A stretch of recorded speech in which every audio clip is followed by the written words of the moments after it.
Hello friend, welcome to my YouTube channel. दोस्तों, आज की इस वीडियो में हम लोग बात करेंगे किस प्रकार आप इन्फोसिस में जॉब ले सकते हैं। इससे पहले मैं आपको बताना चाहता हूं कि इन्फोसिस क्या है। इन्फोसिस एक आईटी कंपनी है जो इंडिया की टॉप मोस्ट कंपनी में से एक है।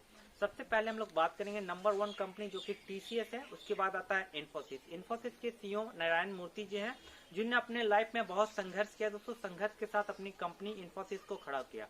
मात्र उनके पास 10,000 रुपीज थी जब कंपनी स्टार्ट करने वाले थे इन्फोसिस। आज वो कंपनी अरबों की कंपनी है दोस्तों। तो वैसे कैंडिडेट जो इन्फोसिस में जॉब करना चाहते हैं वो कैसे अप्लाई कर सकते हैं, मैं इस वीडियो में कवर करने वाला हूँ। इन्फोसिस दो तरीके से बंदे को हायर करता है। पहला तरीका होता है walk in interview. Walk in interview की तरह आप इंटरव्यू दे सकते हैं। दूसरा तरीका होता है कैंपस। कैंपस के थ्रू इन्फोसिस बड़ी बड़ी कंपनी में कैंपस करती है, जिसके तहत वो सिलेक्शन करती है। अब बात करते हैं कि आप किस प्रकार जॉब ले सकते हैं। जॉब लेने के लिए पहले एलिजिबिलिटी की अगर बात कर ले तो 12 पास कैंडिडेट अगर आप हैं तो आप अप्लाई कर सकते हैं। आपकी कम्युनिकेशन स्किल्स अच्छा होना चाहिए। ये मैं बात कर रहा हूँ बीपीओ सेक्टर के लिए, जैसे वॉइस प्रोसेस और नॉन वॉइस प्रोसेस का। दूसरा मैं आपको बताऊंगा कि आईटी सेक्टर का। तो पहले मैं आपको बताता हूँ बीपीओ सेक्टर में किस प्रकार आप इन्फोसिस जैसी बड़ी कंपनी में अप्लाई कर सकते हैं।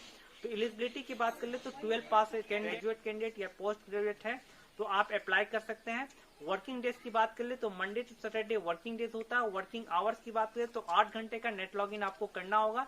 वीक ऑफ डेज की बात कर लो तो एक दिन आपको छुट्टी मिलेगी इन्फोसिस में, जो आपके टीएल के अकॉर्डिंग होगा और जो नॉर्मली बीपीओ सेक्टर में होता है वहां पे सेम होगा। प्रोसेस पे डिपेंड करता है कि इन्फोसिस आपको कैसा पैसा प्रोवाइड करेगी। नेक्स्ट की बात करते हैं दोस्तों कि दूसरा होता है आईटी कंपनी। आईटी कंपनी में जॉब मतलब आपको पास सॉफ्टवेयर का नॉलेज होना चाहिए कि सॉफ्टवेयर में कैसे काम किया जाता है। वहां पे आपका सेलिंग का काम होता है, क्योंकि सॉफ्टवेयर ये कंपनी सेल करती है और इन्फोसिस का यही काम है। तो वहां पे वैसे कैंडिडेट जिन्होंने आईटी कंपनी में इंजीनियरिंग कर चुके हैं वही कैंडिडेट इसमें अप्लाई कर सकते हैं। वो भी कैंपस के थ्रू अप्लाई कर सकते हैं। मतलब उनके जो बड़ी कंपनी होती है वहां पे कैंपस चलता है और कैंपस के अकॉर्डिंग कंपनी का कैंडिडेट का सिलेक्शन कर लिया जाता है। तो इन्फोसिस में अगर आप सोच रहे हैं कि जॉब लेना तो ये आपके लिए कैरियर बिल्ड है। यहाँ पे ऐसा नहीं है कि आप एक टाइम पास जॉब नहीं करते हैं। आपके पास यहाँ पे आप अपना कैरियर को बिल्ड कर सकते हैं, चाहे वो आईटी फील्ड में हो चाहे वो बीपीओ फील्ड में हो।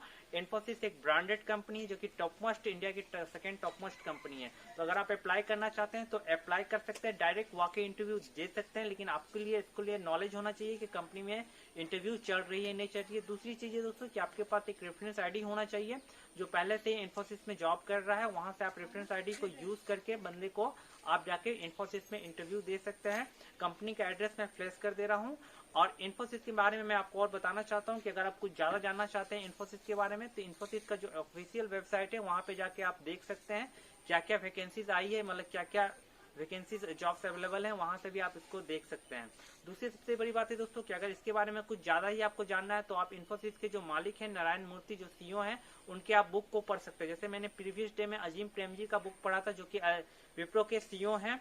तो उनके बारे में मुझे काफी नॉलेज हुआ कि किस प्रकार विप्रो का वो निर्माण किया, उनकी थिंकिंग सोच क्या थी, किस प्रकार एक कंपनी की शुरुआत होती है। बहुत सारा जो नॉलेज है जो आपको डायरेक्ट नहीं मिल पाएगा, वो आपको किसी के ऑटोबायोग्राफी या फिर बायोग्राफी पढ़ने से वो चीज आपको नॉलेज हो जाएगा। तो उस बंदे का बायोग्राफी पढ़िए जिस कंपनी में आप जॉब लेना चाहते हैं, ये आपके लिए फायदेमंद साबित होगा दोस्तों। ठीक है, तो इस वीडियो के थ्रू मैंने आपको बताया कि इन्फोसिस में कैसे जॉब ले सकते हैं। इन्फोसिस दो तरीके से हायर करता है। पहला तरीका होता है ऑफ कैंपस और दूसरा तरीका होता है walk in interview. Company campus के थ्रू हायर करती है आईटी फील्ड के लोगों को, जिन्होंने आईटी फील्ड में कंप्यूटर इंजीनियरिंग करके रखे हैं उनके लिए सिलेक्शन का चांस होता है। कुछ कुछ जगह क्या होता है कि कैंडिडेट का 70% मांगता है, कुछ कुछ जगह 75%, लेकिन ये कंपटीशन के ऊपर डिपेंड करता है। अगर कंपटीशन ज्यादा है तो ये जो कंपनी है वो क्राइटेरिया बढ़ा देती है, मतलब योग्यता बढ़ा देती है। अगर ऐसा नहीं है तो नॉर्मल वो हायर कर लेती है। दूसरा तरीका है पीपीओ सेक्टर, जो कि 365 दिन में 360 दिन हायरिंग चलती रहती है। इसके लिए आपको कंपनी का एड्रेस जानना जरूरी है और एक रेफरेंस आईडी की जरूरत है, जहां आप डायरेक्ट जाके वॉक इन इंटरव्यू दे सकते हैं। कंपनी में कोई इश्यू नहीं है। सैलरी की बात रहे तो आप डायरेक्ट एचआर से बात कर सकते हैं। अगर आप एक्सपीरियंस है तो अपना एक्सपीरियंस लेटर शो करते हैं। अगर आप फ्रेशर है तो फ्रेशर भी शो कर सकते हैं। यहाँ पे कोई दिक्कत की बात नहीं है। आपकी रहा बात प्रोसेस की, तो प्रोसेस बहुत सारा मल्टीपल प्रोसेस चलता रहता है। तो आप बड़ी कंपनी में अप्लाई कर सकते हैं। जब आपको जॉब ही करनी है तो बड़ी कंपनी में अप्लाई कीजिए। लेकिन एक चीज मैं आपको बता देना चाहता हूँ कि आपकी कम्युनिकेशन स्किल्स काफी अच्छा होना चाहिए। इंग्लिश में काफी अच्छा होना चाहिए, कोई भी लैंग्वेज हो, लेकिन इंग्लिश अगर आप अच्छी जानते हैं तो आप जाके इन्फोसिस जैसी बड़ी कंपनी में आप अप्लाई कर सकते हैं।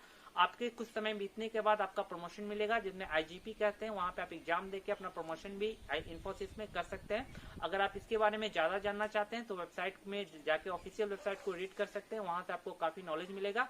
अगर इससे भी ज्यादा आपको नॉलेज चाहिए तो इन्फोसिस के मालिक नारायण मूर्ति का बुक पढ़ लीजिए, वहां से भी आपको काफी नॉलेज मिल सकता है दोस्तों। ठीक है, फिलहाल मैं इस वीडियो में आपको बताया कि इन्फोसिस में कैसे जॉब लें। तो कैसा लगा दोस्तों ये वीडियो अगर अच्छा लगा हो तो प्लीज दिल से लाइक कीजिएगा, शेयर कीजिएगा, सब्सक्राइब कीजिएगा। जय हिंद, जय भारत।